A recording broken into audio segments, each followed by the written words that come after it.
বা বিচারের নামে প্রহসন করে তাদের হত্যা করা হয়, ফাঁসি দেওয়া হয়, ফাঁড়ি করে মারা হয়, লাশ গুম করে ফেলা হয়। সেনাবাহিনী, বিমান বাহিনীর শত শত হাজার হাজার অফিসার সৈনিকদের এইভাবে মারা হয়। এখনও তাদের স্বজনরা সেই গুম হয়ে যাওয়া তাদের আপনজনকে খুঁজে বেড়াচ্ছে।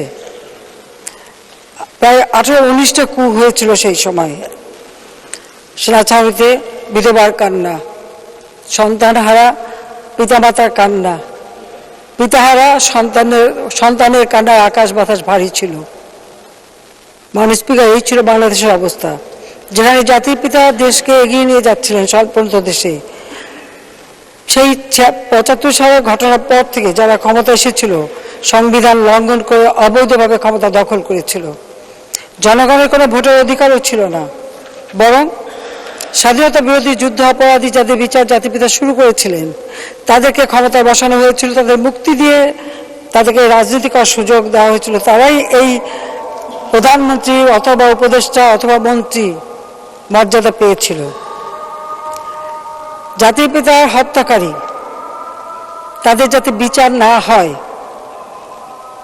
ইন্ডেমনিটি অর্ডিন্যান্স দিয়ে বিচারের হাত থেকে তাদের মুক্ত করা হয়েছিল এবং তাদেরকে রাজনীতি করার সুযোগ দেওয়া হয়েছিল, বিভিন্ন বিদেশে চাকরি দিয়ে পুরস্কৃত করা হয়েছিল। সেখানে কোনো আইনের শাসন ছিল না। এই ছিল বাংলাদেশের অবস্থা। আমাদের হাজার হাজার নেতাকর্মী নির্যাতনের শিকার হয়, কতজনকে মেরে লাশ পর্যন্ত গুম করে ফেলে। যে দেশটা, এদেশের মানুষ জাতিপিতা বঙ্গবন্ধু শেখ মুজিবুরটাকে সারা দিয়ে অস্ত্র তুলে নিয়ে বিজয় অর্জন করে দেশের মানুষের মাথা উঁচু করেছিল, সেই দেশের মানুষের মাথা হেট হয়ে গিয়েছিল আন্তর্জাতিকভাবে। বাংলাদেশ দুর্ভিক্ষের দেশ, ভিক্ষুকের দেশ, বন্যা খরা প্রাকৃতিক দুর্যোগের দেশ হিসেবে মানুষ চিনতে শুরু করেছিল। সেই বিজয়ী জাতি হিসেবে যে বিশ্ব দরবারে একটা সম্মান, সেই সম্মান হারিয়ে গিয়েছিল। মাননীয় স্পিকার, আমার ছোট বোন, আমার রেহানা আর আমি বিদেশে ছিলাম, আমার স্বামীর কর্মস্থলে আমরা বেঁচে গিয়েছিলাম, কিন্তু সে বাচ্চা খুব কষ্টের।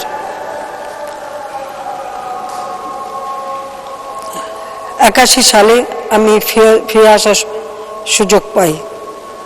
সেখানেও বাধা ছিল অনেক, সকল প্রতিকূলতা ভেঙে আমি চলে এসেছিলাম। সমগ্র বাংলাদেশ আমি ঘুরি, মানুষের অবস্থা আমি নিজের চোখে দেখেছি। প্রতি বছর দুর্ভিক্ষ, মানুষের মাথা পিছু আয় জাতিপিতা যেখানে রেখে গেছে ওইটুকুই, তারপরে একটু বাড়েনি এবং কমেছে।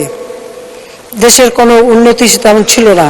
ক্ষমতাসীনরা ক্ষমতার উচ্ছিষ্ট বিলিয়ে কিছু মানুষ এলিট শ্রেণী তৈরি করে। আজকে যে কথা আসে ঋণ খেলাপি, এই ঋণ খেলাপি কালচার কখন শুরু?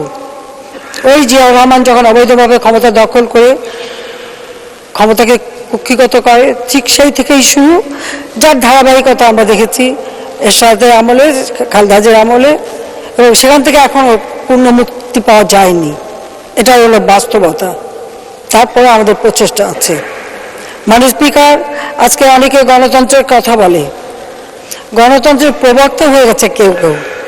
আমার প্রশ্ন, যারা এখন গণতন্ত্র চিল্লে, তাদের জন্মটা কি গণতন্ত্রের মধ্য দিয়ে হচ্ছে, না ওই রক্তাক্ত হাতে যারা ক্ষমতা দখল করেছিল সেই সেনা কর্মকর্তাদের পকেট থেকে বের হওয়া রাজনৈতিক দল, যারা বাংলাদেশের মানুষের ভোটের অধিকার নিয়ে ছিনিমিনি খেলেছিল? হ্যাঁ না ভোট, হ্যাঁ বাক্স আছে, না বাক্স নাই, 100% উপরে ভোট, এরপরে রাষ্ট্রপতির নামে প্রহসনের ভোট, সেই 77 সালে, 79 সালে নির্বাচন, তখন জাতীয় সংসদ নির্বাচন, সেখানেও ওই পকেটে বের হওয়া দলটাই তাকে জেতানোর জন্য, অর্থাৎ 2/3 মেজরিটি না পেলে সংবিধান সংশোধন করা যায় না। জনগণের ভোট চুরি করে 2/3 মেজরিটি নিয়ে সেই সংসদ তৈরি হয়েছিল। জনগণের ভোটের অধিকার কেড়ে নেওয়া, সেটাও তো সেই জিয়ার আমল থেকেই শুরু। এবং এরপরে আমরা দেখেছি 81 সালে রাষ্ট্রপতি নির্বাচন, বিএনপি রাষ্ট্রপতি প্রার্থী জিয়া এরশাদ সেনাপ্রধান ঘোষণা দিলেন বিএনপি রাষ্ট্রপতি প্রার্থী তার প্রার্থী। সেই নির্বাচনেও কারচুপি এবং যেভাবে সন্ত্রাস এবং আওয়ামী লীগের নেতা কর্মীদের উপর অত্যাচার। 86 সালের নির্বাচন আমরা অংশগ্রহণ করেছি প্রতিকূল অবস্থার মধ্য দিয়ে। ভোটের রেজাল্ট বন্ধ করে রাখা হলো 48 ঘন্টা, তারপর ঘোষণা দেওয়া হলো। কিন্তু সেই নির্বাচনে কিন্তু আওয়ামী লীগ জিতে আসে, সে জিততে দেওয়া হয়নি। কাজে এইভাবেও কিন্তু এদেশের নির্বাচন। এরপর আবার 88 সালে রাষ্ট্রপতি নির্বাচন, এক ভোটে আর বিএনপি নির্বাচন এরশাদ সাহেব করে বসলেন। কাজে নির্বাচনগুলি নিয়ে যে ছিনিমিনি খেলা এবং জনগণের ভোটের অধিকার নিয়ে ছিনিমিনি খেলা, এর বিপরীতে গণতন্ত্র প্রতিষ্ঠা, জনগণের ভোটের অধিকার রক্ষার জন্য আমরাই আন্দোলন করেছি। আমাদের বহু নেতাকর্মী জীবন দিয়েছে, তারপরে আমরা গণতন্ত্র ফিরিয়ে আনতে সক্ষম হয়েছিলাম। কিন্তু এরপরে আমরা দেখি 96 সালে 15 ফেব্রুয়ারি আর এক নির্বাচন খালেদা জিয়া করলো। সে নির্বাচনে ভোটার নাই, তারপরে অনেক চেষ্টা করে বলা হয়েছে 22% ভোট পড়েছিল, 3-4% বেশি ভোট হয়নি, এটা ঠিক। সেনাবাহিনী বাংলাদেশে দিয়ে সেই নির্বাচনে প্রহসন করলো। সে নির্বাচন ঠেকাতে পারেনি। 88 নির্বাচন যেমন জিয়া এরশাদ ঠেকাতে পারেনি, খালেদা জিয়াও 96 সালে 15 ফেব্রুয়ারি নির্বাচন ঠেকাতে পারেনি। 15 ফেব্রুয়ারি নির্বাচন হয়েছে, 30 মার্চ খালেদা জিয়া জনগণের রুদ্র রোষে আন্দোলনের পদ থেকে বাধ্য হয়েছে ভোট চুরির অপরাধে। ভোট চুরির অপরাধে তাকে বিদায় দেওয়া হয়েছে, এটা হলো বাস্তবতা। এরপর নির্বাচনে আমরা 12 জুন নির্বাচন হয়, সেই নির্বাচনে আমরা সরকার আসি। এই 12 জুন নির্বাচন ঠেকাতে যেও আবার একটা কু করার চেষ্টা করা হয়েছিল, যদিও সেটা আমাদের কোনো সমর্থন পায়নি, বরং সেটাকে বাধা দিয়েছিলাম আমি, যার জন্য নির্বাচনটা হয়েছিল, আমরা ক্ষমতা আসতে পেরেছিলাম। 96 সালে এসেই আমরা জনগণের জন্য কল্যাণে কাজ করি। আজকে বিদ্যুৎ নিয়ে কথা হয়, তখন বিদ্যুৎ ছিল মাত্র 1600 মেগাওয়াট। বিদ্যুতের জন্য হাহাকার। কানসাটে বিদ্যুৎ যে আন্দোলন করেছিল বলে খালেদা জিয়া গুলি করে মানুষ হত্যা করল।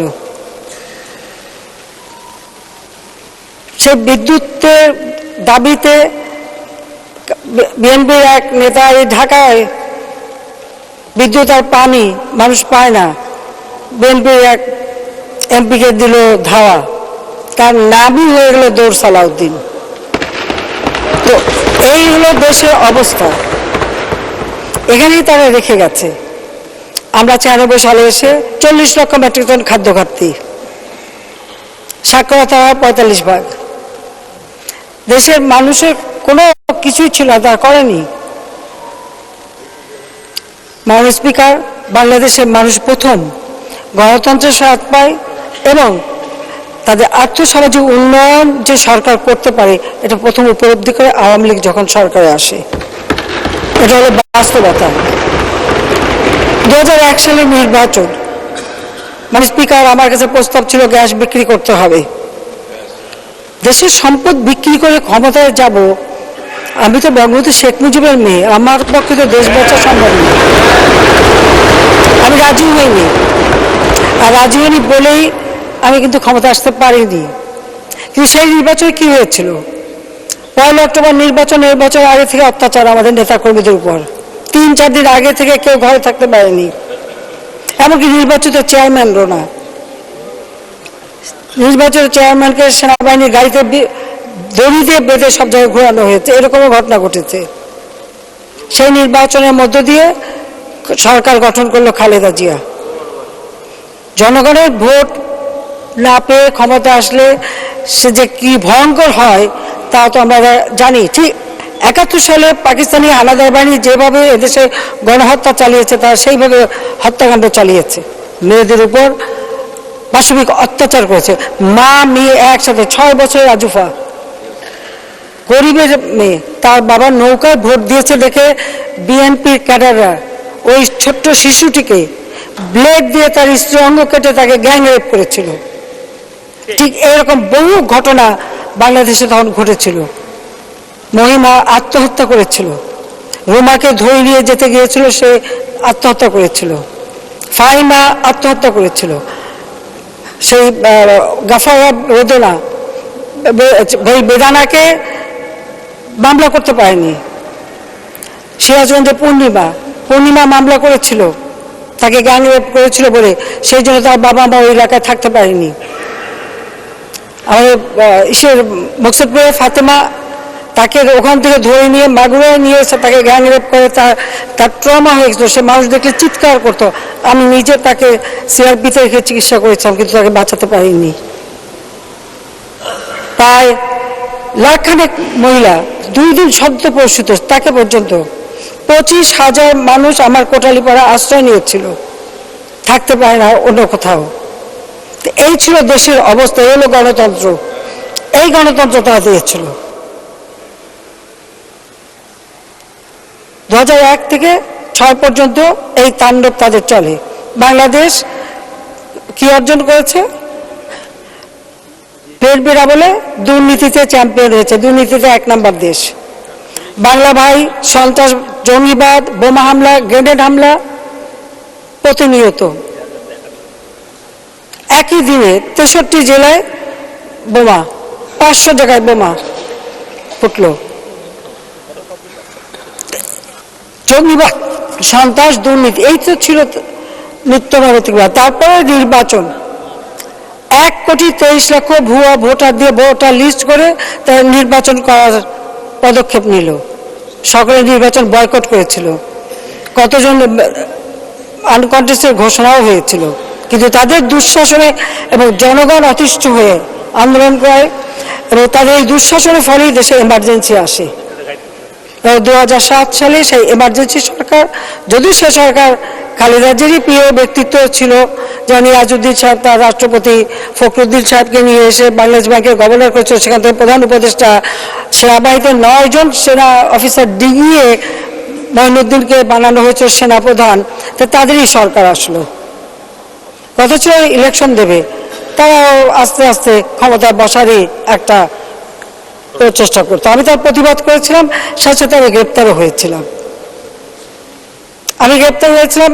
যদিও আমি যখন বিদেশে ছিলাম, আমার ছেলের বউ অপারেশন হয়েছিল, ছোট বাচ্চা, আমি তাকে দেখতে গিয়েছিলাম, তার সেবা করতে গিয়েছিলাম। সেই সময় মেয়ে অন্তঃসত্ত্বা ছিল, তাকে দেখতে গিয়েছিলাম। আমাকে আসতে দেবে না, দেশে আমার বিরুদ্ধে মার্ডার কেস দিয়েছে। যখন আমি শুনলাম যে আমার বিরুদ্ধে মার্ডার কেস দিয়েছে, আমার মেয়েকে আমার দেখতে যাওয়ার কথা ছিল, আমি তাকে দেখে এসেছিলাম, আবার যাব, আমি যাইনি। আমি যার বউ একটু সুস্থ হয়েছে, আমি ফিরে এসেছি দেশে ফিরে আসার চেষ্টা করলাম, আমাকে আসতে দেবে না, আমাকে বলা হলো না আসার জন্য। তারপরে তো আমি জোর করে ফিরে এসেছি, আমাকে ভয় দেওয়া হয়েছিল যে আমাকে মেরে ফেলে দেবে। এই মে মাসে 81 সালে 17 মে ফিরেছিলাম, আর ওই সময় 7ই মে। আমি 7ই মে আসি, তার কারণ আমাদের আহসানুল্লাহ মাস্টার, যিনি আমাদের শ্রমিক নেতা এবং আওয়ামী লীগের নেতা এবং সংসদ সদস্য ছিলেন, তাকে নির্মমভাবে হত্যা করেছিল বিএনপি। আমি বলছিলাম আমি 7ই মে পৌঁছাবো, যাতে তার অন্তত তার শোক সভায় যোগদান করতে পারি, কিন্তু সেটাও করতে পারিনি। এমন একটা পরিবেশ সৃষ্টি করা হয়েছিল। আমি আহসানুল্লাহ মাস্টারকে আত্মমাগফিরাত কামনা করি, কিন্তু এই বিএনপি আমলে কিবিআর সাহেব আমার অর্থমন্ত্রী, তাকে তারা হত্যা করে। আমাদের মঞ্জুর রহমান সাহেব, আমাদের মমতাজ, নাটোর, কত নাম বলবো মাননীয় স্পিকার। কাজে এই অবস্থার মধ্য দিয়ে 1,23,00,000 ভুয়া ভোটার দিয়ে যখন ইলেকশন করতে যায়, এমার্জেন্সি ঘোষণা দিয়ে সেই ইলেকশন বাতিল হয়ে যায়। আমাকে গ্রেপ্তার করা হয়, যাও, এরপরে আবার খালেদা জিয়াকেও পরে গ্রেপ্তার করে। মাননীয় স্পিকার, কখনো থেমে থাকেনি। যাও, আমার একটাই দাবি ছিল ইলেকশন, 2008-এ নির্বাচন হয়। আজকে বিএনপি 2014 সালে ইলেকশন করেনি, কেন করেনি? তার কারণ তারা ইলেকশন বন্ধ করার জন্য 13 সাল থেকে অগ্নিসন্ত্রাস শুরু করে। তার কারণ 2008-এর যে নির্বাচন হয়েছিল সেই নির্বাচনে বিএনপি পেয়েছিল মাত্র, বিএনপি আর জামাত জোট তাদের 20 দল ঐক্যজোট পেয়েছিল মাত্র 30টা সিট, আর আমরা মহাজোট মিলে সব পাই, বা আওয়ামী লীগ এককভাবে 233টা সিট পায়। ওই নির্বাচন নিয়ে তো কেউ প্রশ্ন তুলতে পারেনি। ওই নির্বাচন অবাধ, নিরপেক্ষ, সুষ্ঠু নির্বাচন হয়েছে, সেটা হলো বাস্তবতা। তাহলে বিএনপি কেন মাত্র 30টা সিট পেল? তাহলে তারা এখন কি করে বলে যে ইলেকশন করবে না, বা ইলেকশন হয় না, বা ইলেকশন নিয়ে প্রশ্নবিদ্ধ করার চেষ্টা করে? তারা তো করেনি, এই জন্য তারা জানেন যে ইলেকশন করলে জনগণ তাদের ভোট দেবে না। কারণ ওই 2001 থেকে 2006-এর মানুষের মন থেকে মুছে যায়নি, বা জিয়াউর রহমান সে অপকর্ম মুছে যায়নি। কাজে সেই ইলেকশন ঠেকাতে যে অগ্নিসন্ত্রাস করে মানুষ মারা, পুলিশ হত্যা করা, আবার এবার 2023 আপনারা দেখছেন যে চিফ জাস্টিসের বাড়িও রেহাই পাটা, সাংবাদিকরাও রেহাই পায়নি। তবে চিফ জাস্টিসের বাড়ি না, চিফ জাস্টিসের চেম্বারের দরজায় লাথি মারাও বিএনপির অভ্যাস আছে, সেটাও তারা করেছিল। সাংবাদিকদের খালি পিটানো না, প্রেস ক্লাবে ঢুকে সাংবাদিকদেরকেও পিটিয়েছে, সে রেকর্ডও আছে। মানে অপকর্মে কোনো কিছু বাদ নেই। তো তার জন্য এখন নানা প্রশ্ন ওঠে। তো আমার সেই প্রশ্ন করতে হয় যে নিজেদের আয়নার চেহারাটা দেখা উচিত। মাননীয় স্পিকার, 8 নির্বাচনে আমরা জয়ী হয়ে সরকার গঠন করি, এরপর জনগণ বারবার ভোট দিয়েছে, আমরা সরকারি। আজকে বাংলাদেশ এগিয়ে যাচ্ছে, বাংলাদেশ আজকে উন্নয়ন হচ্ছে। আমরা যেমন 8 সালের নির্বাচনে আমাদের ঘোষণা ছিল রূপকল্প 2021 ডিজিটাল বাংলাদেশ, আমরা তা বাস্তবায়ন করেছি। জনগণের কাছে যা ওয়াদা দিই আমরা দিয়েছি।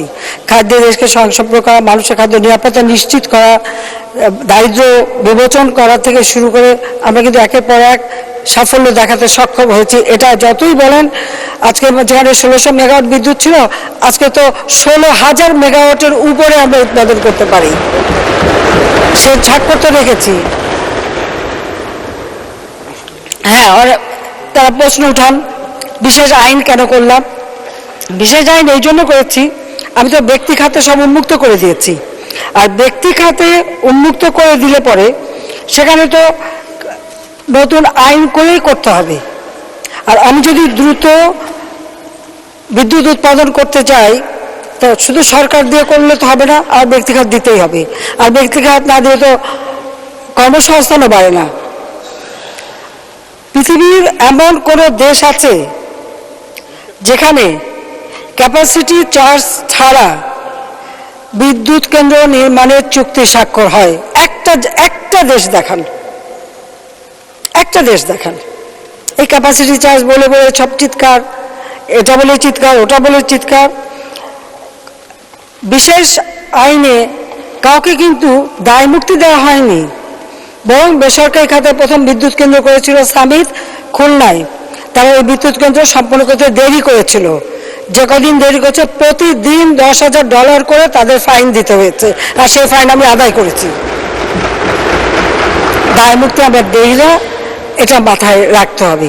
কাজে ওই আইনে দায় মুক্তির কোনো ধারাও নেই, কিছুই নেই। দায় মুক্তি কি, কেউ যেন মামলা করতে না পারে, আর বিদ্যুৎ কেন্দ্র বন্ধ করে দিতে না পারে, আবার কাজ বন্ধ করতে না পারে। কারণ একটা দেশের উন্নয়ন করতে হলে সবথেকে বেশি প্রয়োজনটা কি? প্রয়োজনটা হচ্ছে যোগাযোগ ব্যবস্থার উন্নয়ন, বিদ্যুৎ দেওয়া। আমি যদি বিদ্যুৎ দিতে পারি, কর্মসংস্থান সেখানে এমনি তৈরি হয়। খাদ্য নিরাপত্তা, চিকিৎসার ব্যবস্থা, শিক্ষার ব্যবস্থা, সেগুলিও আমরা যেমন করেছি, ডিজিটাল বাংলাদেশ করেছি, সাথে সাথে এই ব্যবস্থাও করেছি। আজকে আপনারা দেখেন, হ্যাঁ, পদ্মা সেতু যখন করতে গিয়েছি সেখানে বাধা পেয়েছি, নিজের অর্থে পদ্মা সেতু করেছি। পদ্মায় রেল লাইন কেন করলাম? এটা নাকি প্রয়োজনই নাই।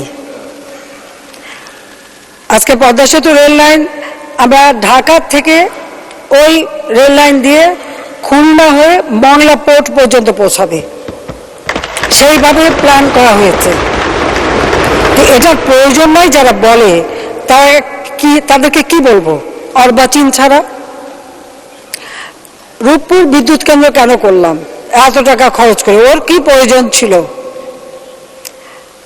নিউক্লিয়ার পাওয়ার হচ্ছে সব থেকে মানে ক্লাইমেট ফ্রেন্ডলি, কোনো দূষণ নাই। পৃথিবীর বহু দেশে এই পাওয়ার প্ল্যান্ট, সেই 60 সাল থেকে 62 সাল থেকে এই পাওয়ার প্ল্যান্ট হওয়ার কথা, পাকিস্তানিরা আমাদের ধোকা দিয়েছিল। 2টা পাওয়ার প্ল্যান্ট করবে বলে 2টাই নিয়ে গেল পাকিস্তানে, আর আমাদের সেই জমি পড়েছিল। আজকে আমরা সেখানে সেই পাওয়ার প্ল্যান্টে আজকে বিদ্যুৎ কেন্দ্র আমরা নির্মাণ করেছি, এবং এই বিদ্যুৎ কেন্দ্র সব থেকে ভালো বিদ্যুৎ আমরা পাবো, এবং আমরা সেখানে আরও একটা করব। আমি আরও একটা করবো, ইতিমধ্যে আমি কথা বলেছি, ওখানেই আবার আরেকটা হবে। সেই সাথে সাথে আরো কি আরো কত প্রশ্ন আসে দেখি, বক্তৃতা দিয়েই যাচ্ছেন। আমি মানুষকে, আমাদের একটা টেলিভিশন ছিল, একটা রেডিও ছিল, আমি সব মুক্ত করে দিয়েছি। কেন দিয়েছি? দিয়েছি আমার কর্মসংস্থান হবে সেই জন্য, এবং সেটা হয়েছে। কিন্তু সেখানে সময় কথা বলছে, তো সারাদিন কথা বলে যদি বলে কথা বলতে দেয়া হয় না, এর কি জবাব আছে? আজকে এখানে কেউ কেউ এরকম প্রশ্ন উঠান যে হ্যাঁ, যা ভালো কাজ করবেন, মেট্রো রেল এর কি প্রয়োজন ছিল? 3000 কোটি টাকা দিয়েই তো যানজট মুক্ত হতো। আজকে মানে প্রতি ঘন্টায় 60,000 মানুষ চলতে পারে এই মেট্রো রেলে, উত্তরা থেকে সেই বাংলাদেশ ব্যাংক পর্যন্ত, এরপর কমলাপুর স্টেশন পর্যন্ত যাবে। 6 থেকে 7 লক্ষ মানুষ যাতায়াত করতে পারবে দিনে। এটা যারা চড়ছে তারা এর সুফলটা পাচ্ছে, আর যারা এটা নিয়ে প্রশ্ন তুলেছিল তারা লজ্জা পাচ্ছে কিনা তা আমি জানি না, লজ্জা পাচ্ছে কিনা তা আমি জানি না। মাননীয় স্পিকার, আমরা বিদ্যুৎ কেন্দ্র বহুমুখী করছি। এখানে সোলার প্যানেল হচ্ছে, বায়ু থেকে বাতাস থেকে উৎপাদিত বিদ্যুৎ আমরা শুরু করেছি কেবল। আমাদের গ্রিন এনার্জি দরকার, আবার কয়লা ভিত্তিক বিদ্যুৎ কেন্দ্র করছি, বহুমুখী করতে হচ্ছে। যেখানে যতটুকু আমরা পাচ্ছি, তেল ভিত্তিক, গ্যাস ভিত্তিক সবই করা হচ্ছে। কেন? আমরা মানুষকে দিতে চাই। আজকে ঘরে ঘরে বিদ্যুৎ আমরা দিয়েছি। হ্যাঁ, লোডশেডিং, যে প্রচণ্ড গরম, সেখানে লোডশেডিং হয়েছে, আমরা সেটা স্বীকার করি। কিন্তু কৃষকের তারা যেন সেচটা পায়, সেখানে কিন্তু ভর্তুকি দেওয়া হয়, কাজে সেখানে কোনো অভাব হয়নি, আমরা সেটার ব্যবস্থা রেখেছি। আর হ্যাঁ, আমি এটা আমাদের বিদ্যুৎ প্রতিমন্ত্রীকে বলছিলাম যে 1000 মেগাওয়াট বা 2000 মেগাওয়াট যেদিন লোডশেডিং হবে, আমার গ্রামে লোডশেডিং আর দেবে না, দেবা গুলশান, বাড়িদারা, বনানী, বড় লোকদের জায়গায়, যারা সব থেকে বেশি বিদ্যুৎ ব্যবহার করে। বাড়িতে লিফট, বাড়িতে টেলিভিশন, বাড়িতে এয়ার কন্ডিশন, তো তারা একটু 2 ঘন্টা করে দিলে আমার কিন্তু অনেক সাশ্রয় হয়, আর কৃষকের আর অভাব হবে না। এখন তো সেটাই করবে। এটা মন্ত্রীকে বা প্রতিমন্ত্রীকে বলছিলাম, তুমি যেখানে থাকো ওইখানে লোডশেডিং দেখতে চাই, ওইখানে লোডশেডিং দিতে হবে। কেউ কেউ প্রশ্ন ওঠায় যে বাংলাদেশে রাস্তা বানাতে এত খরচ কেন? এদের বাংলাদেশের মাটি সম্পর্কে কোনো ধারণাই নেই, মাটির সাথে তো কোনো সম্পর্কই নাই। আমাদের মাটি এটা একটা বদ্বীপ, আমাদের মাটি দোআঁশলা মাটি, যাকে বলে জোড়া মাটি। এই মাটি নরম মাটি, এখানে যে কোনো কিছু করতে গেলে যেন তেন করে বানালে তো 2 দিন পরে সে রাস্তা থাকে না। সেখানে একেবারে মাটির থেকে তুলে আধুনিক প্রযুক্তি দিয়ে আমরা এখন রাস্তা তৈরি করছি। রাস্তায় যখন চলেন তখন দেখেন না, তো খরচ তো লাগবেই। যেখানে শক্ত মাটি সেখানে অত খরচ হয় না, কিন্তু এখানে নরম মাটি বলে আমাদের খরচ বেশি হয়, এটা খুব স্বাভাবিক ব্যাপার, এটা নিয়ে প্রশ্ন তোলার কিছু নেই। কিন্তু আমরা 15 বছরে যে পরিমাণ কাজ করতে পেরেছি, ওই 21 বছর আর তারপরে ওই 8 বছর, এই 29 বছরে কি কেউ কাজ করতে পেরেছে? পারে নাই, পারবেও না। কারণ প্রজেক্ট দিয়েই তো আগে টাকা খাওয়া, আর আমরা প্রজেক্ট শেষ করে ছাড়ি, ওখানে টাকা খাওয়ার কোনো সুযোগ নাই। এটা হলো বাস্তবতা। কারণ ওয়ার্ল্ড ব্যাংক চ্যালেঞ্জ দিয়েছিল না, সেই চ্যালেঞ্জ আমরা মোকাবেলা করেছি না, প্রমাণ করতে পেরেছে। হ্যাঁ, কিছু জিনিস আপনারা তৈরি করে রেখে গেছেন, সেই জিয়ার আমল থেকে যে বললাম না, কালচার একটা তৈরি করে রেখেছেন, সেটা তো কিছু আছে। সেখান থেকেও যেভাবে উত্তরণ ঘটানো যায় সে চেষ্টাও আমাদের আছে। আমরা আমাদের চেষ্টাই হচ্ছে দেশকে উন্নত করা। আজকে বিচার বিভাগ প্রশাসন বিভাগকে আলাদা করা হয়েছে। মামলার জট হওয়ার আরেকটা কারণও আছে। আগে কিছু কিছু মামলা ছোটোখাটো সেগুলি ডিসির অফিসেই সম্পন্ন হয়ে যেত, কিন্তু এরপরে এটা আজহার হোসেন মামলা করে বিচার বিভাগ থেকে আলাদা করা। বিচার বিভাগ থেকে আলাদা করা এটা তো আমরা করেছি এবং করবো, এটা আমার ছিলই, কিন্তু সেটা করতে গেলে কাজটা ভাগ করে নেওয়া দরকার ছিল, যথাযথভাবে হওয়া উচিত ছিল। যাই হোক, এখন মামলার রায় হয়ে গেছে, মামলার জট সৃষ্টি। তারপরেও কোভিড-19 সময় আমি তখন ভার্চুয়াল কোর্টের ব্যবস্থা করে দিলাম, অনলাইনের জন্য বিচারগুলো যাতে মামলাগুলি তাড়াতাড়ি শেষ হয়। কিন্তু তখন যে জটটা হয়েছে সে জট চালানোর সময় লাগবে। আমরা বিচারক নিয়োগ দিচ্ছি, নতুন নতুন আদালত ভবন করে দিচ্ছি, বিচার বিভাগকে সম্পূর্ণ স্বাধীন করে দিয়েছি। বিচার বিভাগ আর্থিকভাবে দায়বদ্ধ ছিল, আর্থিকভাবে সংযুক্ত ছিল প্রধানমন্ত্রী দপ্তরে, সেখান থেকে সে আলাদা করে তাদেরকে সম্পূর্ণ আর্থিক সক্ষমতা দিয়েছি, সম্পূর্ণভাবে আমরা তাদেরকে স্বাধীন করে দিয়েছি। কাজেই সেখানে মামলাগুলি যাতে দ্রুত হয় সেই চেষ্টা আমাদের রয়েছে, এটা করে যাচ্ছি আমরা। কিন্তু ওইভাবে যদি কিছু মামলা আগে থেকে শেষ করে দেওয়া যেত তাহলে আর এত যানজট হতো না, মামলা জট হতো না, এটা আমি বিশ্বাস করি। তারপরেও আমরা প্রযুক্তি ব্যবহারের দিকে নজর দিচ্ছি। মাননীয় স্পিকার, আমরা আমাদের দেশের মানুষের কল্যাণে কাজ করি, উন্নয়নের কথা অনেক বলেছি, এখন আর বলতে শুধু এটুকু বলবো যে যে কাজগুলো আমরা করেছি, যার শুভ ফলটা দেশবাসী পাচ্ছে সেটাকে স্বীকার করেন, কিন্তু প্রত্যেকটা কাজকে যদি প্রশ্নবিদ্ধ করার উদ্দেশ্যে করা হয় তাতে কি করতে পারেন? জনগণের কাছ থেকে কিন্তু আমাকে দূরে সরাতে পারবেন না। আমার একটা শক্তি হচ্ছে জনগণ, তাদের শক্তি নিয়েই আমি চলি। সেখানে একটা আস্থা সৃষ্টি হয়েছে জনগণের মাঝে যে আমি তাদের জন্য কাজ করি। কাজে এই আস্থা বিশ্বাসটাই হচ্ছে আমার একমাত্র সম্বল, আর এই সম্বল নিয়েই আমি চলি। এই জন্য আমি কাউকে পরোয়া করি না, যতক্ষণ আমার দেশবাসী আমার পাশে আছে আমি কাউকে পরোয়া করি না। হ্যাঁ, আমি জানি আমার বাবার সাথে একই জিনিস হয়েছে, তার নামে যতগুলি কাজ তিনি করে গেছেন মাত্র 3.5 বছরের মধ্যে, সংবিধান দেওয়া থেকে শুরু এমন কোনো জায়গা সেক্টর নাই যেখানে ভিত্তিটা তিনি তৈরি করে দেন নাই। তারপরেও তার সমালোচনা, তার বিরুদ্ধে নানা কথা লেখা, অনেক কিছু করে তাকে জনগণ থেকে বিচ্ছিন্ন করার চেষ্টা করা হয়েছে। যখন পায়নি তাকে হত্যা করা হয়েছে, আর আমাকে তো হত্যার জন্য বাবার চেষ্টাই করা হয়েছে, কিন্তু আমি তো বেঁচেই গেছি। সেটাও আমার জনগণের আমার দলের লোকরা সবসময় আমাকে একেবারে ঘিরে রেখেছে এবং নিজেরা জীবন দিয়ে আমার জীবন বাঁচিয়েছে। আমি এখন জনগণের জন্যই কাজ করে যেতে চাচ্ছি এবং কাজ করে যাচ্ছি। আজকে আমাদের লক্ষ্য ছিল 2021, সেটাকে আমরা লক্ষ্য রেখে এই কোভিড-19 অতিমারি সব কিছু অতিক্রম করেও আজ অন্তত বাংলাদেশ উন্নয়নশীল দেশের মর্যাদা পেয়েছে। হ্যাঁ, মানুষের কিছু কষ্ট, বিশেষ করে সীমিত আয়ের, যেহেতু মুদ্রাস্ফীতি বেড়েছে, সে ক্ষেত্রে আমরা পারিবারিক কার্ড দিয়েছি, প্রায় 1 কোটি পরিবারকে কার্ড দেওয়া হয়েছে। চাল, ডাল, তেল, চিনি স্বল্প মূল্যে পায়, সেখানে ভর্তুকি দিচ্ছি। আমরা ছেলে মেয়েদের বিনামূল্যে বই দিচ্ছি, শিক্ষার ব্যবস্থা আমরা ব্যাপকভাবে করে যাচ্ছি। আমাদের প্রত্যেকটা ক্ষেত্রে কর্মসংস্থান যাতে আরও বাড়ে, গ্রাম পর্যায়ে কর্মসংস্থান তার ব্যবস্থা আমরা নিচ্ছি, ভূমিহীনদের ঘর করে দিচ্ছি। এখন 21টা জেলা, 334টা উপজেলা ভূমিহীন গৃহহীন মুক্ত আমরা ইতিমধ্যে ঘোষণা দিয়েছি, যার জন্য অতি দারিদ্রের হার আজকে কমে 25.1 থেকে 5.6 ভাগে নেমেছে। ইনশাআল্লাহ ওই 5.6 ভাগে এদেশে কোনো অতি দরিদ্র থাকবে না। দারিদ্রের হার আমরা সেই 41 ভাগ থেকে 18.7 ভাগে এসেছে। যদি কোভিড না হতো, ইউক্রেন যুদ্ধ না হতো, স্যাংশন না হতো, এই মুদ্রাস্ফীতি না হতো, আমরা কিন্তু এটাও কমিয়ে ফেলতে পারতাম।